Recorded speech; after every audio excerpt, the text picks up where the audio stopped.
Greetings, travelers. Greetings, travelers. We are here. Yes. It is. Okay. We're gonna be talking about one of my favorite topics today with one of our favorite people.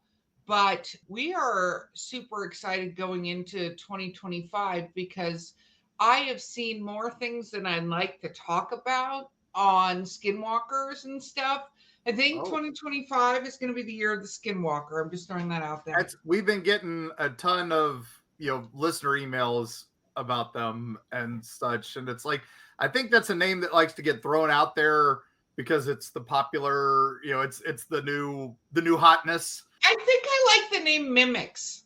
I'm going to go with Mimics from now on instead of Skinwalkers, but I think until the entire world catches on with what we're going to call them instead of Skinwalkers, I might have to say both. Well, the problem with Mimics is I immediately go Dungeons and Dragons and me too. But not all of our travelers. We've had to explain that too several times. True. So we're going to just move forward with this, but more on this because I think this is the year for it. All right. Well, anyway, it is also Valentine's Day coming up. Yes. So we had to invite one of our dear friends who is an expert on haunted love stories. If you peruse any shelf in Florida and you go to your haunted stories sections, you're going to see his books and my books also in fine cracker barrels everywhere. So let's bring on our guest today, the amazing Christopher Balzano. Hi, Chris. How are you? Excellent. And I'll also add every TJ Maxx in the state of Florida as well. Oh, wow. We're in TJ Maxx now, too. I remember those lonely days of when I began my writing career being like, if I can only make it to TJ Maxx, I'll have everything I want in life. So I've gotten a few from Harbor Freight. Carries us. Oh, wow. Really? So, okay. Yeah. Yes, I love getting all of those pictures that people send me of my book in the wild. Yes. And then I say, push those Mark Muncy ones off to the side. I always tell everybody I'll give you $1 if you move me to the top shelf. So no, eye level. I say mark down, eye level, put mine eye level. But it's so interesting though how anyone who has read both of our books, we often cover the same topics. Yeah, but different ways. But we have a different approach, right? And I think that's kind of the spirit of the way that we write about ghost stories, about haunted legends. So, and that kind of comes out in everything we're hopefully going to talk about today. So, yes. And before we keep talking about how great you guys are, because I realize now the mistake of redoing this, but one thing I do want to say also about the way you guys write, which is very different than a lot of people in the field. And I think, travelers, listeners, this is something to look at is, does that person actually go do research versus do they Google and put what Wikipedia says into their book? Because now that you can't look at some information, but you can always tell the books that that's all they do. So look up that writer's social media and see if they like to go get spooky like the two gentlemen that are talking today. So before you guys talk about how to move your books around on shelves, because that's not this episode, this is on Haunted Love. Chris, what is your first introduction into haunted love? So I started my podcast, Tripping on Legends, probably about 9 years ago now. And we had our first one was the haunted train station in Venice. And we weren't even a show. We were just two people really into ghosts who went out and did this haunted legend where you're supposed to go there at midnight and you would hear the train coming in. And we started the podcast, right? Kind of based on that. And our idea was we were going to do it totally different than most people were doing at that time. We were no equipment. We were just going to talk about the legends and try to connect to bigger things. Probably about 1.5 years into doing these episodes and kind of tracing all of these ghostly legends all throughout Florida and talking about some bigger themes and ideas while we were on our path, we realized that we kept turning to each other and jokingly saying #haunted love.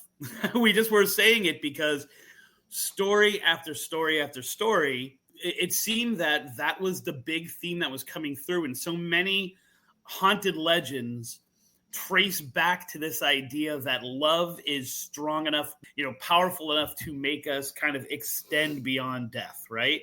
And then, of course, the snooty, analytical brain in me, the folklorist part of me, really had to start looking at, well, why is that? Why is that so? So one of the things that I always say is that to experience the supernatural is not normal, right? It's the paranormal. It's not normal. And when that happens, the majority of people don't go, well, that's great. It's a ghost. Thank you. Instead, they try to rationalize it. They try to make some kind of sense of it. Now imagine an entire community shares some kind of supernatural paranormal experience, and the entire community is trying to rationalize it. You can't say it's not happening.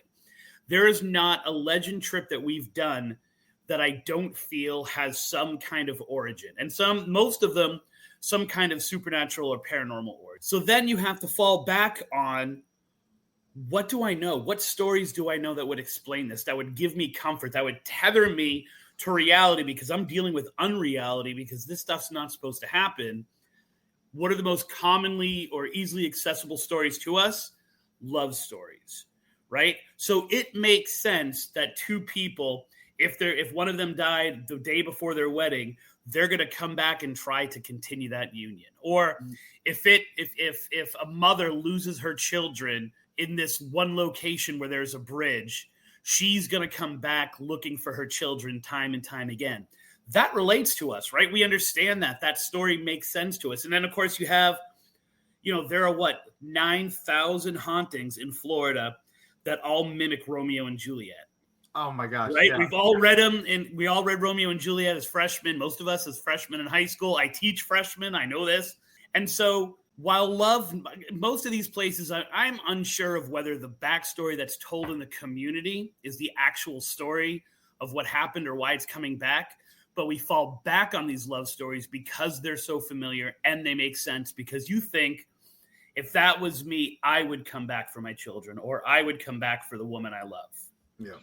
One of the things I think is interesting, because I agree with you. And I think, we talk a lot about the level of emotion that would have to be in place energy-wise, I think, to keep somebody there, because you're not going to be like Joe Smo, who was whatever, led a plain and simple life, was happy, had a great thing, died well, sticking around, unless it's sort of protection again of the loved ones. But most of the time, I feel like a lot of these stories it has some very powerful emotion attached to it. And love can be one of the most powerful emotions that exists. I'm not saying it is, but it's one of those ones I think as humans, we get so attached to and can get so enthralled with, and can be the greatest thing we've experienced, or the worst thing on the flip side of the heartbreak that goes with, that not being good. But I agree. Yeah, I mean, so many of these stories take place. It's like, there's an unrequited love, or there is a love that somehow is broken up. A lot of people get broken up with, and then the person never shows up, right? And they're supposed to be there, and they're delayed for one reason or another. Think like Immortal Beloved, that whole, if you've seen that old Beethoven movie. I can't believe I have to call it an old Beethoven movie. Yeah, I know. It's right. We're talking 30 years ago. But that idea of life and chance and happenstance, causing these two people who are supposed to be together to not be together, and that grief, that explosion of emotion, it makes sense that the person then takes their life.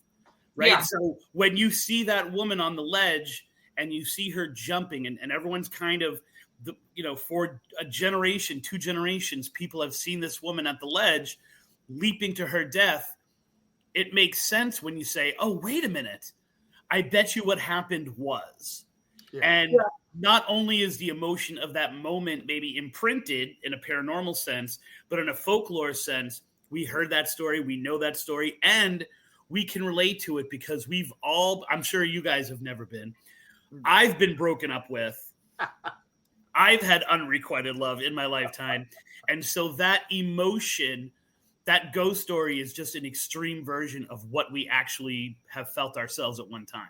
And the reason it's so common among younger love is because every love when you're young feels like this is the most amazing thing ever. And then it just, you get older, you realize, okay, That was good, but I deal with I'm a high school teacher. I know I just kind of threw it out there, but I'm a high school teacher. I work with freshmen, and it is amazing to me, and you have to respect it because it's a 100% true emotion. I have a 15-year-old daughter who's a sophomore, and her friends, I'm Mr. B who drives everybody around. I understand that intensity, and it makes complete sense that, I never try to minimize that intensity and that emotion that they're feeling because it is the end of the world. When they start dating someone for 2 weeks, it is the greatest love story ever told. And there's no logic that can possibly be like, no, it's not. It is actually the greatest love story ever told, Yep. And with the hormones and everything else, oh my gosh. Yeah, it's just right. It's crazy. Yeah. So, all right. So we've got that, we know that's the basis of some of these, legendary loves and legendary things and all this. We'll jump right into it. What is one of your, what is the train one? Because you said the train one, and I know you and Mark know the train one, but for me and the travelers out there, so that we could potentially get completely freaked out, what is the train one? So the story goes that in the town of Venice, Florida, if you go to the Venice train depot, which is now, it's a bus depot, but there's like a train museum that's attached to it. If you go to it at exactly midnight on Halloween, you will hear the Ringling Brothers train rolling into the station. And some people have even reported you can smell popcorn. You can hear, and they always seem to say the lions roaring. That seems to be the primary animal. Or elephant call. That's the other one. You get like that intense experience. So the story goes that, and by the way, none of these details actually make sense, but don't tell the people of Venice that, right? That Ringling had decided to winter in that area, which is 100% true. And so he would be rolling into that station on a Halloween night at exactly midnight. And at first, the people of the town, people of Sarasota, Venice, they didn't want, who wants carnies in their town, right? And so John Ringling decided that he was going to win them over in this stroke of genius by only paying his employees in $2 bills, right? And that way, at the end of the night, all of these merchants would go into their drawer, they'd see all these $2 bills, and they knew that John Ringling had brought commerce to the town, right? And so it was good to have them. And so the story goes, over the years, it only took a few years to catch on. By the time, they're in their 5th year, people love that they're coming in for the winter, right? It means that the businesses are going to go up. And so our idea was, we're going to go to the location. We're going to go there at exactly midnight, and we're going to put a $2 bill on the track, right? We like to have some kind of spark, something kind of going on. Yeah. It happened to be, like I said, we weren't a show yet. It was just me, my girlfriend and I, and it was a strange, weird convergence of things that happened that we both didn't have our kids on Halloween. And so I had wanted to do this for a few years. I decided, we're going to do it. And then the teacher brain in me kind of kicked in. And I'm like, okay, so if I go to Venice at midnight, I'm not out of there till 1, an hour home, and I've got to go home. I've got to go to school and teach all those candy hopped up kids. And so I'm not going to do it. And so we have another saying on the show, even though the co-host isn't there anymore, called #Follow the Signs. I'm doing a middle school dance. I was teaching middle school at that time, and I'm doing the concessions, and a kid walks up to pay for his food with 3 $2 bills. When was the last time you saw a $2 bill handed in the act of commerce by an 11-year-old, right, to the guy? So we did #Follow the Signs. We went there that night. We put the $2 bills on the track, and at exactly midnight, the time that the Venice tells that the story happens, but also it's a reflection of their acceptance. All hyped up, all excited. We did a Facebook Live, and we heard train whistles that first night. No popcorn, unfortunately, but we heard a train whistle that first night, and we were totally hooked on that. This is what we should be doing, because it was this perfect example of the hiccup, the recording, the echo of this true love that was happening between a community and an outsider who was coming in, winning them over. Yeah. And the crazy thing is, I have to get back there, maybe, hopefully next Halloween, because for the first time ever, there are actual Ringling train track cars in that station now. So I'm hoping I'm hoping that the juice is even more intense. That's pretty cool. That is very, very cool. So now, Mark and Chris, you can go on from there, because I had no idea about that story. And you said carnies, like the hair, I could feel the hair on my body start to think it had to go up and get creeped out. And then it was like, because that's one of my favorite seasons of American Horror Story is. Oh, yeah. Like, hands down. Based on Ringling moving to Florida and the whole, carnival atmosphere down there and everything. And the town of Gibsonton. I was thinking, there are entire towns now that their identity is this kind of, here's where the good folks came and settled, and aren't they just the best citizens of Florida? And of course, in the hodgepodge that is the weirdness of Florida, yes, carnival people are amazing citizens. So. Yes. Yeah. Fun stuff. Okay, so now let's go classic romance story. Give me one of your favorites from your book. What was one that kind of started, you thought was going to go classic romance, and then maybe had a nice little twist to it? Wow. I think if you're talking like classic romance that has a twist, I always talk about Arbuckle Creek. Oh, because it's to me the perfect example of a ghostly legend trying to explain away a really bad situation that is much more complex, and yet the woman is still on the bridge. So the story goes that at Arbuckle Creek, I always say it's the worst name in Florida. It's Lorida, Florida. Yeah. I know it's pronounced Loretta, but it's spelled Lorida, Florida. And actually, when I published the book, Dr. Brandy Stark messaged me and she said, I enjoyed the book, but you misspelled Florida for an entire chapter. And I'm like, no, that's the name of the town. It's Loretta, Florida. So there's this bridge that goes into the town, which is pretty much a ghost town now, that has the story that there's an old woman on the bridge. So it dates back to the 1940s, where supposedly a man desperate for love commissioned the local herbalist witch to make him a love potion. And she said, come back on the next full moon. He went there, and when he tried to pay her for the love potion, she said, no. I want your firstborn child. They got into a fight. He ends up throwing her off the bridge into the water, where she gets impaled on a banyan tree, which is, or some kind of tree, which is in the water. He weighs the body down and he takes off, right? The townspeople find the body, and she was a respected citizen, right? Like I always say, if you're talking about your eternal soul, religion is good. If you want that rash off your butt, you go to the local witch, right? Because she's dealing with the everyday things. They can't admit, and I know, Mark, you talk about this a lot, about that guilt of having offended God by actually entertaining this, right? The outsider. Yeah. Exactly. And so they can't bury her in the cemetery, so they bury her under a willow tree because that seems kind of witchy. Almost immediately, her ghost is starting to be seen on the bridge. And sometimes she'll be in the middle of the road. People drive through it. Classic hitchhiker legend kind of stuff. Sometimes she'll just be on the edge, like giving them an accusing finger. And so what happens, in addition to this, the town starts to fail. Businesses are closing, young people are leaving, and the town is kind of in this crisis, and they assume they've either offended God or they've offended the witch.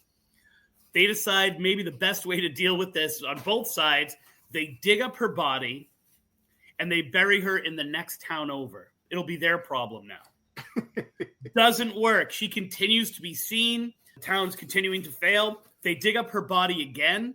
They burn her and then spread her ashes in the next county. Let it be their problem, right? Doesn't help. She's still seen to this day, and the town completely fails. Yeah. Now, to this day, people are still seeing it. We went to that location, and we didn't see the witch. We made a love potion, by the way, to do it. Oh, nice. We didn't see the witch, but we saw the other ghost that's there, because you were talking about, are you just stopping at Wikipedia, right? As we started to do more research and we started to talk to people, they would say to us, I have no idea what you're talking about. I've never seen a witch on that bridge. I drive there every night. But I've gone and launched my boat from that boat ramp. And every time I do, I hear the giggling of a little kid.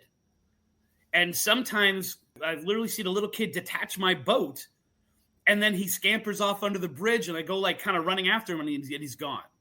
Or I had people who were local saying, we love fishing off that bridge, except for that damn little kid.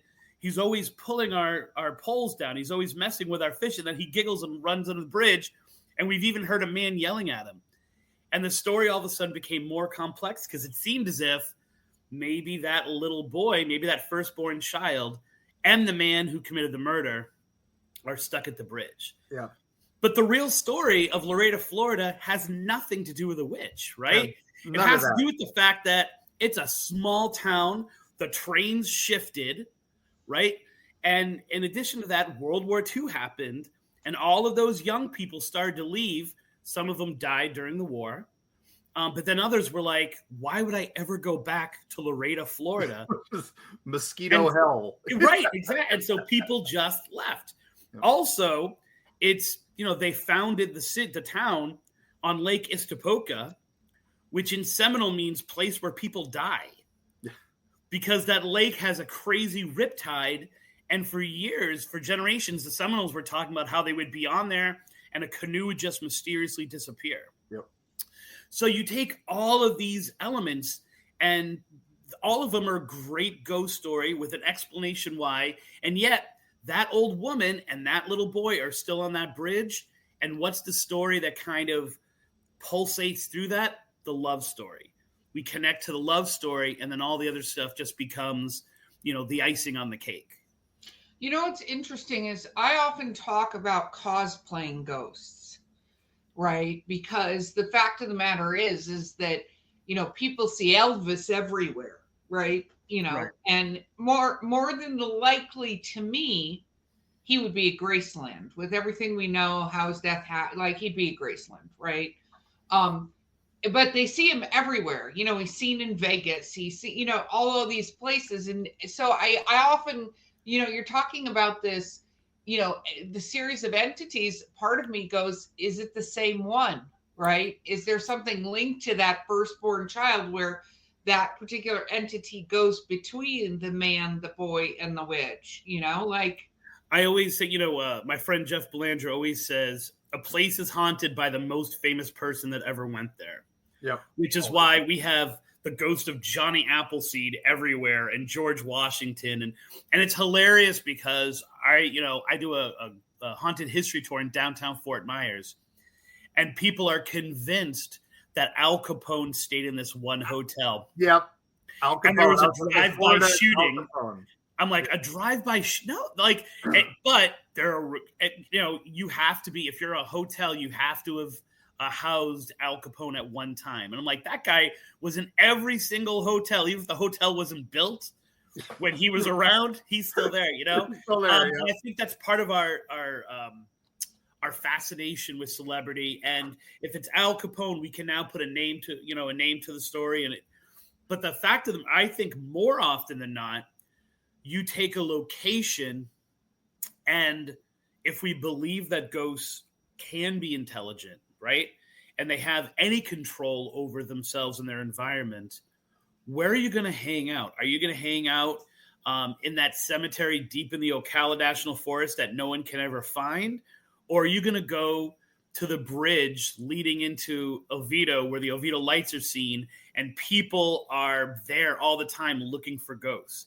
And so I often think that a lot of these haunted locations, they become famous kind of in the ghost world, and spirits find their way because they know people are looking for them, and they can connect and contact and whatever we feel ghosts might do. at that locations. And so, we have this strange pictures and evidence people produce from these locations, and it's supposed to be an old woman who walks down the hallway, and yet there seems to be a young man who's just kind of standing in the corner, and you clearly have a picture, and you want to know there's got to be some kind of story, and you connect the two, when really maybe it's just a lonesome spirit finding its way to a place where people are looking. Yeah, no, I have a whole thing on that, because you also hear stories from people saying they saw the same thing in a place, right? Totally get it. Me and Mark talk about, what we call stone tape ghosts, which are the ones that are kind of on like repeat, doing the same action over and over again. But then you have people that go to a place and they see many different things, like what their evil is different for, or scare factor. So it's more a reflection of themselves than it is of the actual spirit. Yeah, exactly. And so that makes you wonder, like, okay, you're expecting to see this as a spirit, like, oh, this one wants to see blah, let me get on my Al Capone suit. Well, I'm not saying that either of you guys have ever spent any time on a dating website. Oh, yeah. But I will tell you, during those initial interactions, it's like, oh, of course, I love Grey's Anatomy. Oh my word, yes. Oh my word, you were wearing that shirt in one of your pictures. Do you love that band? Oh my word, I listen to Nickelback all the time, right? Yeah. Like, we as people become what the people who we're looking to attract want us to be.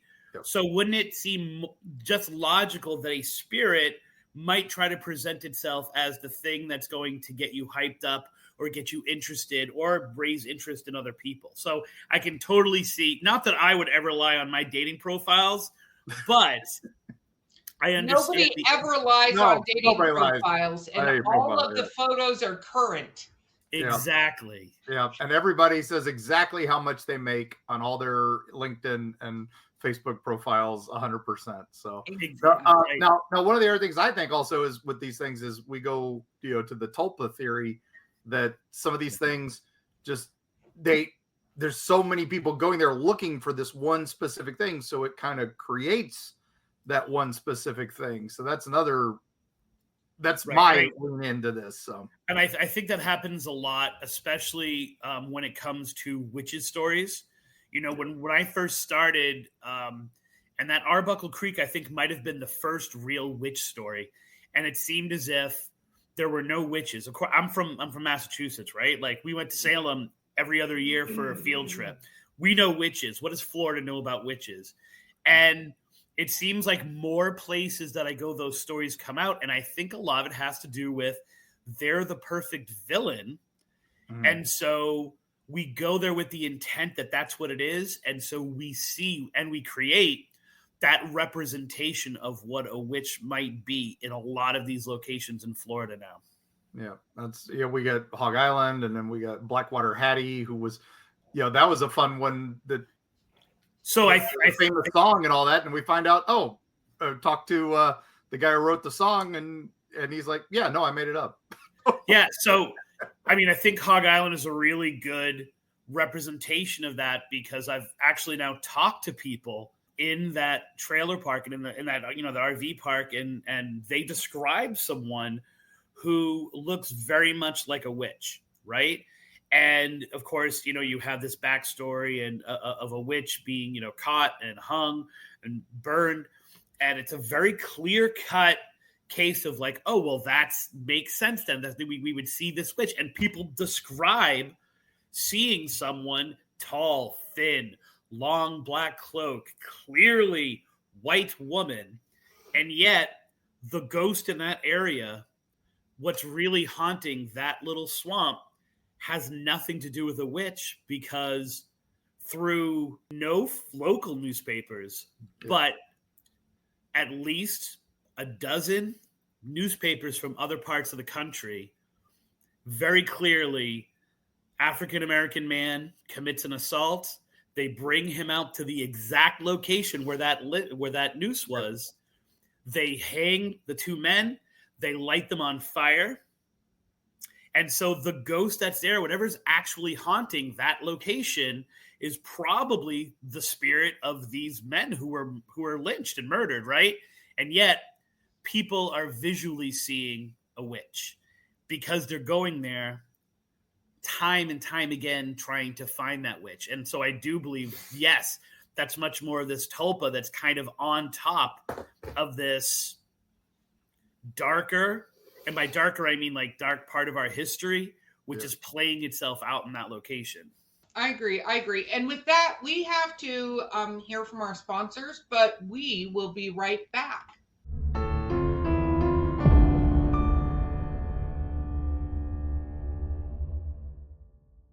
Prepare to be devoured. The Wolves of Wharton is a 6-part complete book series by Eerie Travels producer Bo Lake. It has been called dark and visceral, steamy, dramatic, and a fresh take on the werewolf mythos. If you like action, adventure, a large serving of body horror, and some steamy relations, the Wolves of Wharton series is for you. Pick it up wherever books are sold, or at linktree.com/Bo__Lake.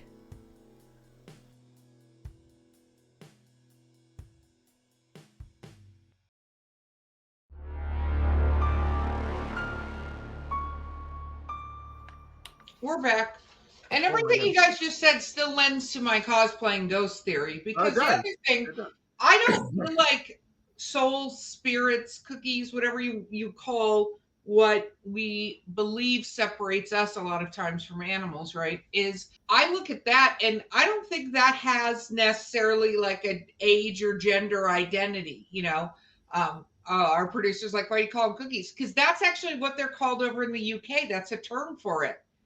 Because Bo, me and you don't write dark things where people die all the time. So knowing every single word for a soul is not important. But I think that if you think about that aspect, right, that our whatever thing is not, it doesn't age the way we age, whatever, it's just a presence, then you can identify as anything you want to be. And if you happen to believe that you live multiple lives, which a lot of different belief systems and stuff like that think.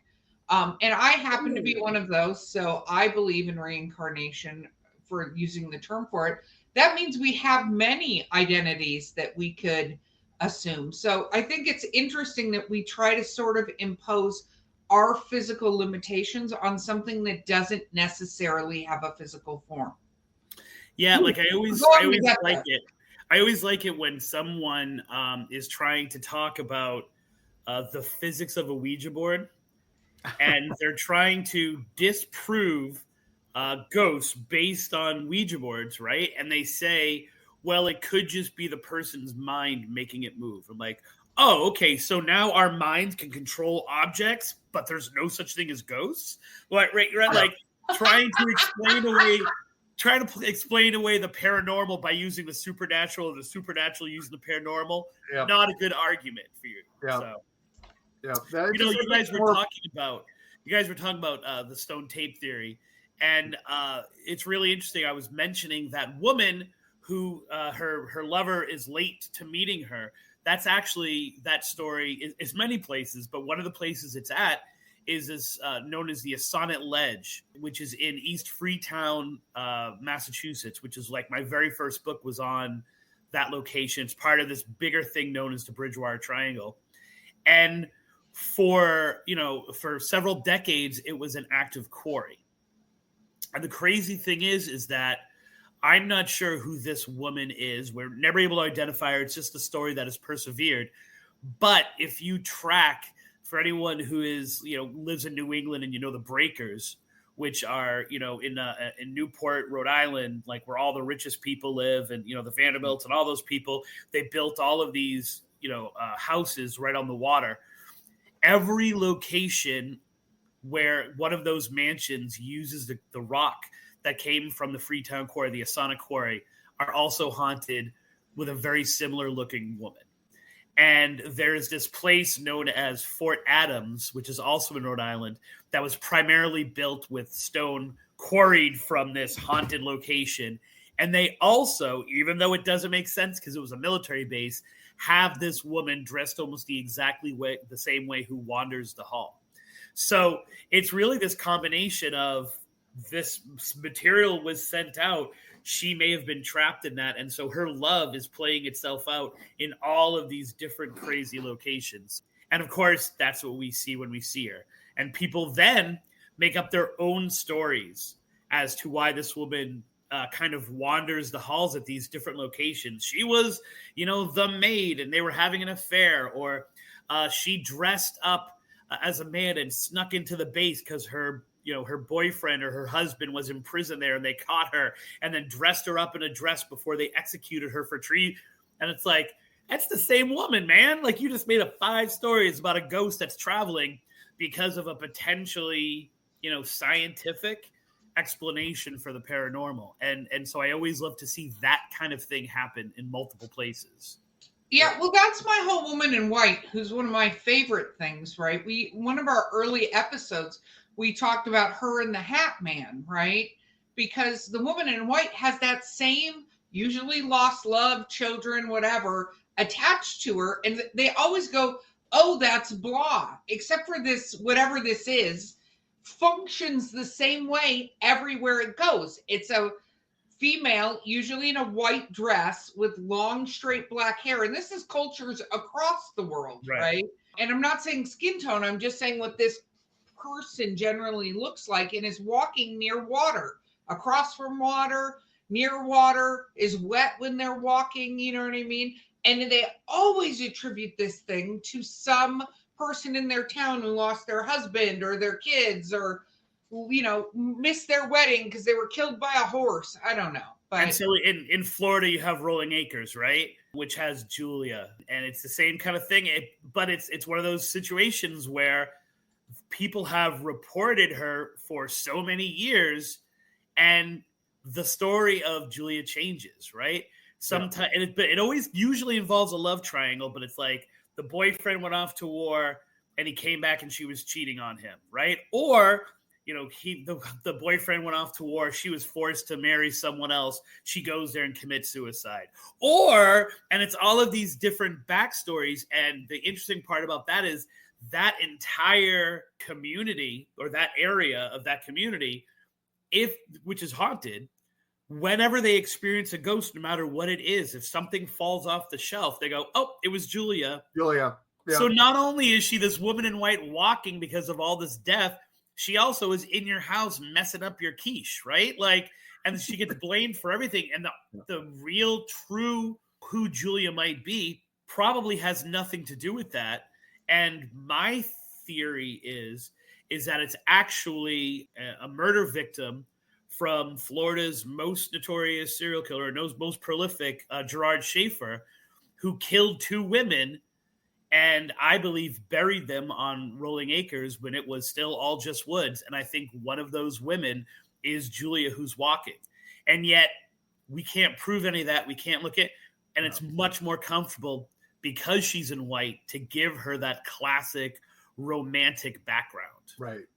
Yeah. Schaefer, again, one of those notorious cases, the Devil's Tree and all that is all attributed to him and everything. And it's true partially, but also the guy gets a lot of credit. And once again, you have to look at like, okay, so what should a good researcher do? Because as I'm doing something else, I'm doing Schaefer research, and I find that these 2 women were abducted from not too far away from there. And Schaefer would never kill where he abducted. He would always take him, like to take in pairs. And this location was not far from where he had abducted these 2 women.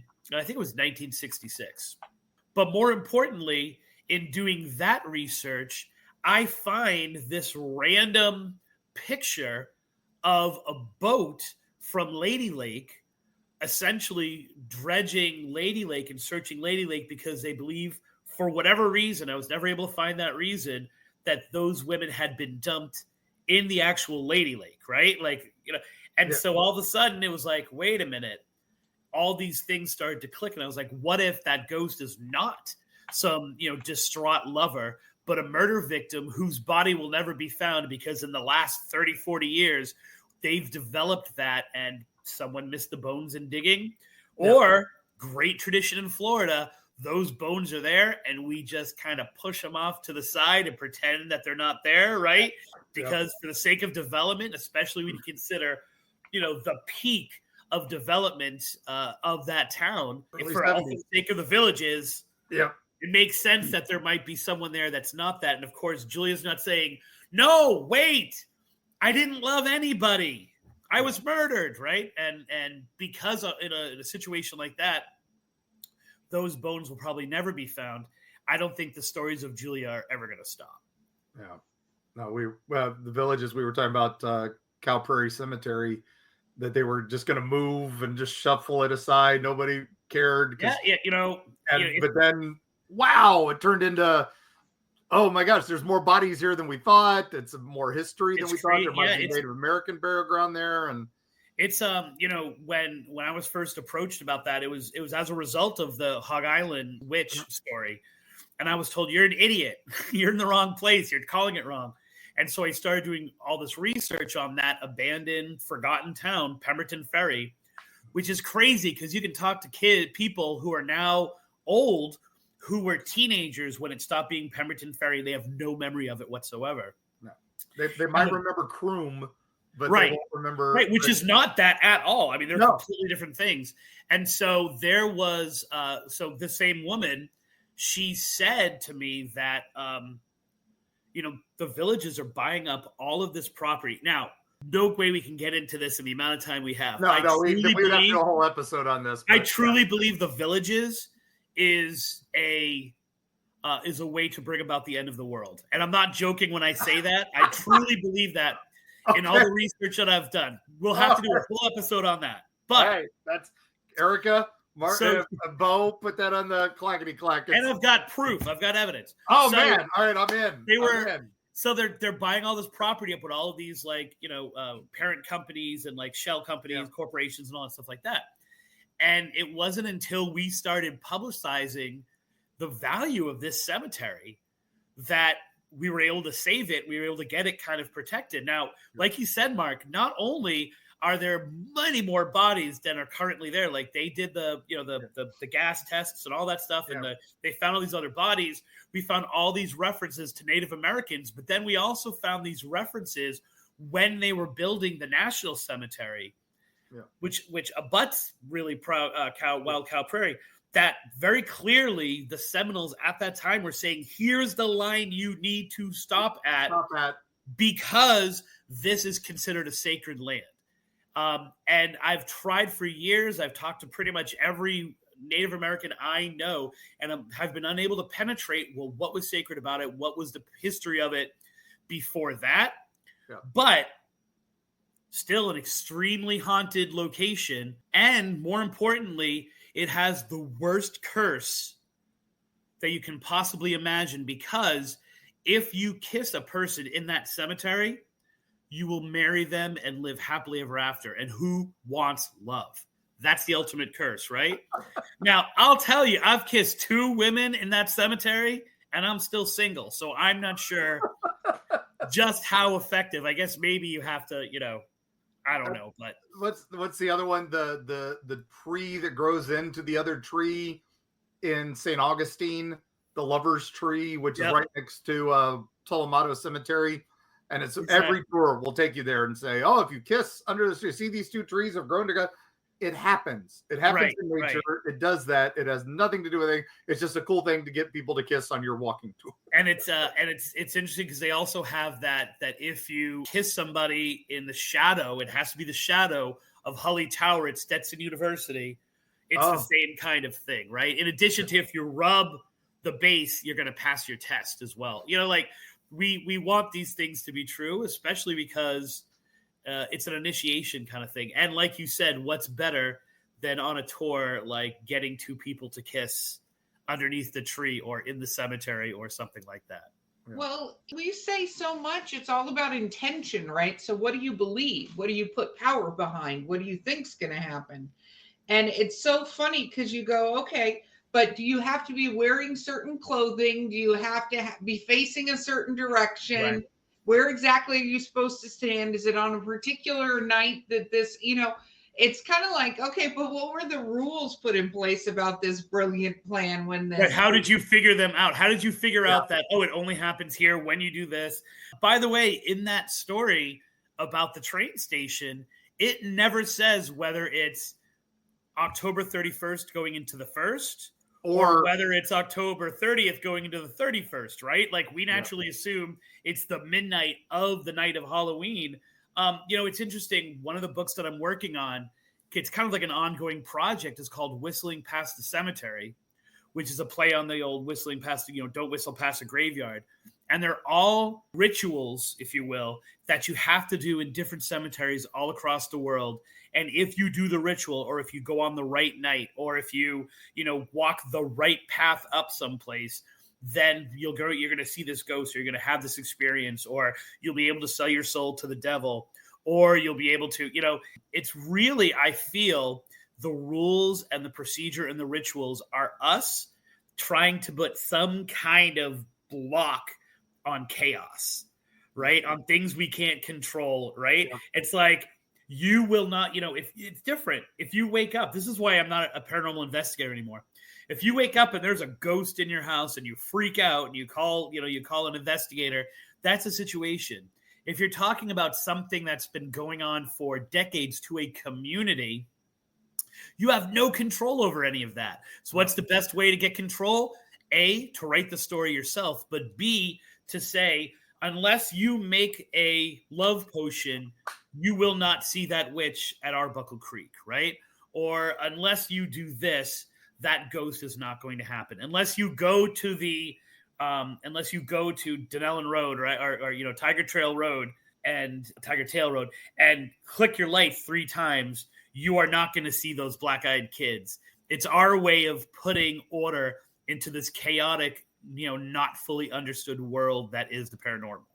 Well, you said that, and what I immediately thought of, and since starting this with Mark, I've gone all kinds of directions. But one of the things I think is interesting is if you look at shamans, witches, medicine people, the sages of the villages, right? Before a lot of religion, and I'm going to say honestly, like Christian religion kind of trumped across some of that stuff, was handed down knowledge, even, through time, of what they had noticed as a pattern. It's kind of like, don't eat, these berries, whatever. And it's learned knowledge. It's kind of like the whole, like, why they, didn't eat pork, Jewish people. Well, that's because it gave them tryptophan poisoning or whatever. You know what I mean? Like they found that just didn't work at the time, the way meat was handled and stuff, but that's carried forward. And I think that's true with some of this stuff, like don't whistle past the graveyard. Well, when people used to bury people, was there a situation of something, and I'm going to say preternatural something, like, because we talked about fear mongers and stuff, that seems to trigger that they get your attention, and then you have unfortunate situations. Then the rule survival wise becomes don't do this. And right. We've turned it into the legend this, legend that, but a lot of this stuff was don't do this because there was some survival thing that failed if you did this activity. Or a success thing. It's the NFL play. It's the NFL playoffs. I haven't changed my underwear in 3 weeks. I'm kidding, because I don't have a team in the it's that idea, and I think we do that on a daily basis. It's how we learn, and I think those paranormal triggers, those ghostly rituals we do are 100% just an extension of that. It's 100% ritual. Yeah, it's like it worked this time, and so I'm going to continue doing that time and time again. And that goes back to one of our recent episodes we did on Hans Holzer. He talks about there were cases where people were faking evidence because they were so wanting to be validated, right? But that was also triggering things by them faking it. So they were invoking a ritual to summon this thing by faking it. And that, and so he started getting into that whole tangent of that. And people are like, oh, you're just justifying people faking these. Like, no, they needed the belief, that needed the energy. That's the spark. That's the fire. And now we've got the flame. Yeah. So not haunted love, but we did an episode this week of our show about great video game ghosts and hauntings and curses, right? Yeah. And one of the things that came up time and time again, even with my 15, 16-year-olds who would never admit to it, was Herobrine from Minecraft, right? Oh my gosh. Yeah. And so these people actually genuinely believe. We made our own conjuring temple to Herobrine the way that they say you're supposed to make it. Was this a real ghost? Was it a glitch in the system? Because you have an entire now generation of kids. All my kids knew it. My kids knew it. My students knew it. People online who wouldn't admit that they were playing Minecraft at 30 were speaking out about it, right? And so, they were saying, this was a glitch in the system. It was a lie. It was a false, post, all that stuff like that. And yet there still was this idea that the ceremonial part of it was actually raising. Now, we had talked about Herobrine so much that he had actually somehow gotten into literally a ghost in the machine.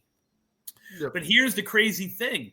As I was posting things about my intent to build this shrine in a half joking way, but more as a celebration of the legend trip that these people were doing, on their computer making it, the number of people I have who are witches, who are shaman, who are people who work with ceremony, who told me, do not build that temple. Yep. Do not build that shrine. And no matter what you do, don't light those candles and talk about summoning him, because you are potentially unlocking something in your house.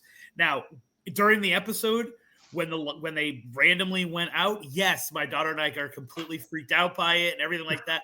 And yet it's that same idea that, if we are putting out intent into the universe, which is fully why I feel that my legend trips, even when they don't produce what the community says, they're always successful because something happens and there's that moment where you're like, I can't reproduce this for you in a lab, and I have no desire to, but there's something here and we're feeling it.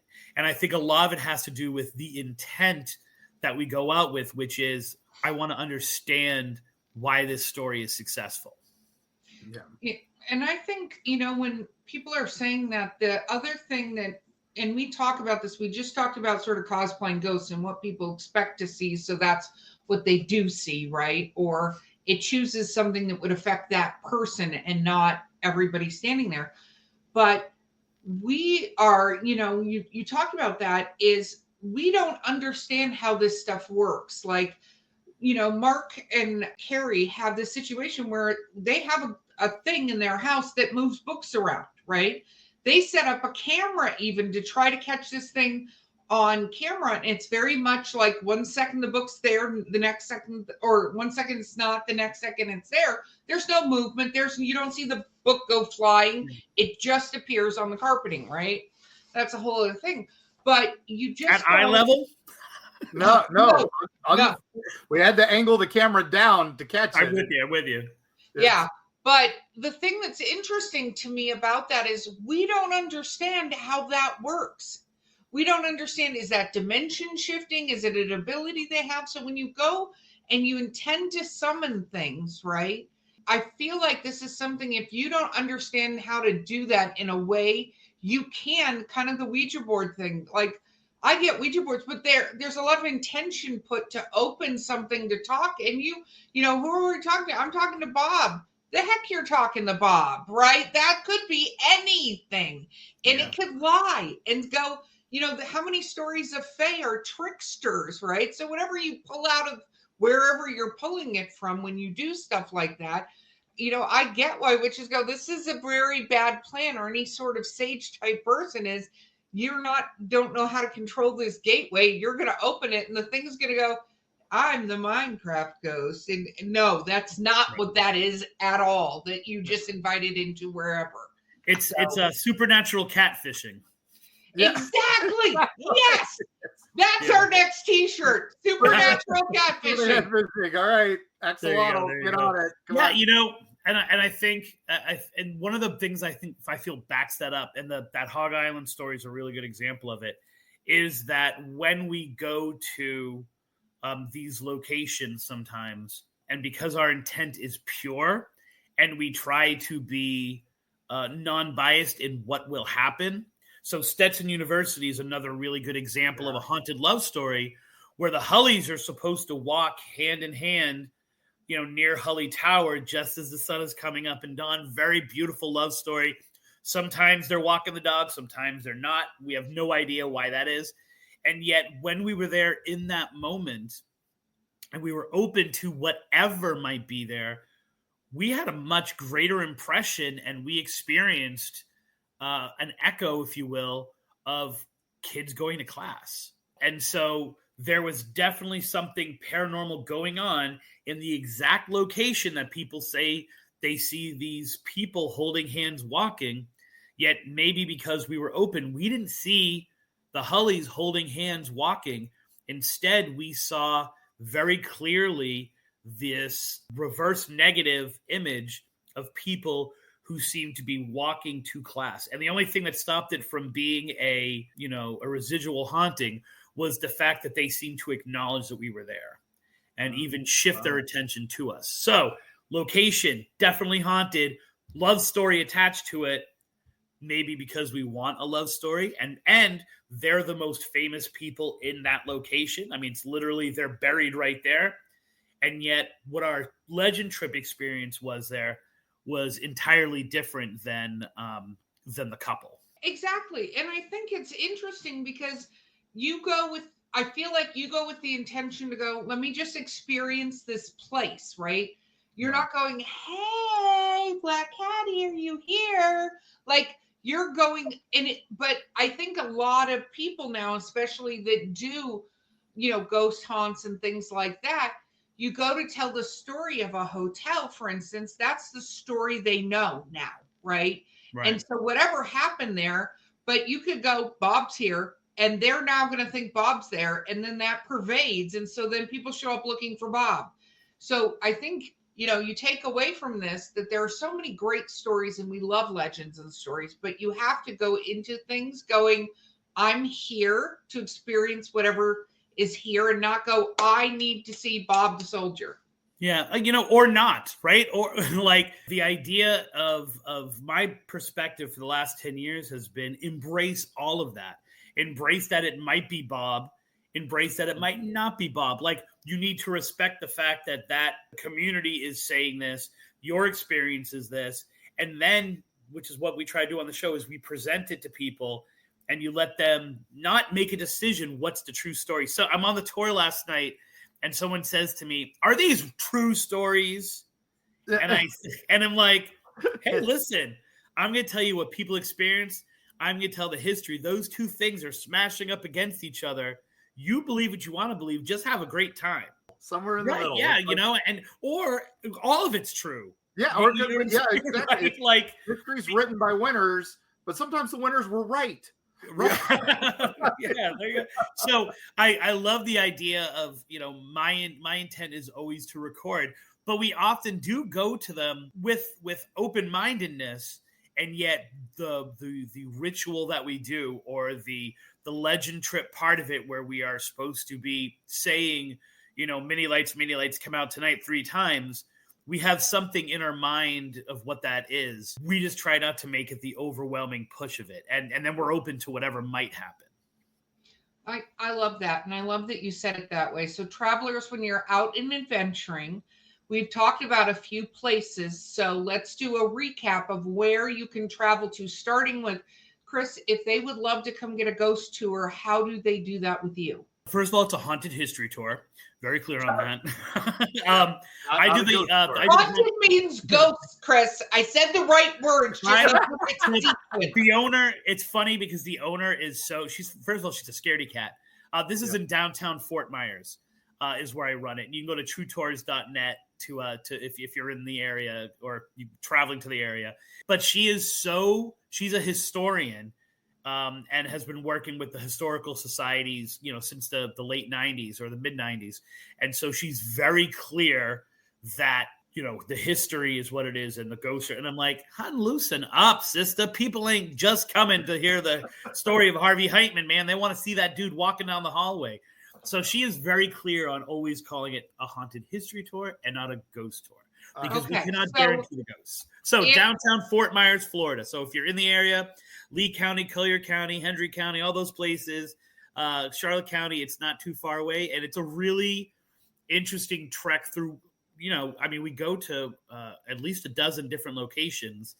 And just last night, someone got an amazing picture of a little boy at the old school in Fort Myers. So it's one of those places where weird things are going on. And if not, it's just a really good place to hear ghost stories. I love that. And then let's talk about some of the locations you guys have talked about and where people can maybe go see things. So if they wanted to go see our favorite Hog Island Witch, where do they go for that? The Hog Island Campground. I always go to Brooksville. Yeah. Well, no. No, it's not even in the same county, brother. Yeah. That's a whole episode unto itself as well. So I always love it when someone shows me either Haunted Love or the Ocala National Forest book, and they say there's little X's on the chapters where places they've been. Yeah. So those books, and I think Mark's books are really good guidebooks if you want like a complete picture. And I always say, I'm cheap. I don't have any money. And so mine are all places you can go without having to pay like for food or for like to spend the night, maybe just a park fee. So definitely I would say, Hog Island Campground is great. Arbuckle Creek, you could if you just look at it, it's very clear where the bridge crosses Arbuckle Creek. Any of these locations, whether you go to my website, trippingonlegends.com and check up some of these stories, it's very clear where they are. And they are, for the most part, accessible. We don't go places as well that you can't go that, you're trespassing or it's illegal or anything like that. So, I would say just go to the website and you will find very easily how to get to these locations. The only tricky one is Coker, because that is technically trespassing, but it's really easy to find. You just have to trust that it's there. Take a leap of faith. Yep. Oh, I love that. Like I love that. Cemetery. The only thing there is don't go after dark because it is technically closes at sunset. But that's, right. Yeah, right. A lot of these places close at sunset. But if you ask permission, usually you're pretty good. And as long as you're taking only pictures, most places are okay. Yeah, and what I find is that when I then get in trouble, like when we did Bloody Bucket Bridge one time in Wauchula, the cops were like, "What the hell are you doing here?" And then they sat and talked with us for like an hour about the stories they had heard. So if you talk about intent with the living too. If you're cool and you approach people and you ask them, most people, even if they dismiss the paranormal, will at least be able to tell you what other people are saying or things that they've experienced. So always go out there with a nice smile and be nice to cops. Oh, I agree. And be honest. Like if you're there and you're there to do something, just admit it. If they say to leave, leave. Because that is one of the things I just want to throw. Like, we're going to have a link to everything, Chris, so you guys can see it in the show notes. And, when you're taking Mark's books, also keep in mind the time frame these books were written in, and you could encounter something where it's changed and it's no longer open. And if it says no trespassing, listen to it. If it's owned by somebody, contact them before you go. Don't assume you have the right to be there if it's not a public place, and follow the rules. But with that said, you have the opportunity to see all these things. It's just do it smartly. Well, I love the stories that you shared today, Chris. This has been a lot of fun. We love having you on. And all these locations go during the day first to get the geography. Yes. And then understand it in the context of the legend. So if it says to go at dusk, go at dusk. If it says to go at midnight, go at midnight. But always go there in the daytime first, because A, you can encounter people to talk to that might know something about it, and B, you get the geography of it. So, when you see that weird tree in the middle of the night, you understand it's a weird tree and not, a demon coming to eat your soul. Yeah. I hate it when that happens, literally. Right? Yeah. You know how many times I've had my soul eaten? So. Well, Chris, thank you for being here as always. And Mark, I think it's time for you to give us some of your sage advice. Well, no, I just want to thank our listeners as always. And thanks, Chris, for coming on. Always a pleasure. And you can find our books, like I said, at Fine Cracker Barrels, TJ Maxx's, and Harbor Freights all over Florida and beyond. But thanks again, Chris, for coming. This was amazing. Perfect Valentine's Thank you very much Day. for having me on, guys. Yeah, perfect Valentine's Day. Thank you. And listeners, again, travelers, travel safely. Always, like I said, travel ahead. plan your trips accordingly. Make contact with the places that you want to go to make sure it's okay to come visit on this specific night, because sometimes they have tours, sometimes they have things that are sold out and you can't quite make it and all that. So always plan ahead for these things. Don't just do it spur of the moment unless you're following the signs. If something has told you to go, maybe it's time to make that trip and make that little legend trip out there and all that. And with that, you all just be safe. Have a happy Valentine's Day. And when you're out there in the woods and you see that lady in white and she's jumping off the bridge, don't go jumping after her. Just document it, take the notes, and then wonder, was that really a lady in white? Or maybe it was old Bob that decided to dress up in the white sheet and jump off the bridge too. But either way, document, document, document, and we will see you on the other side.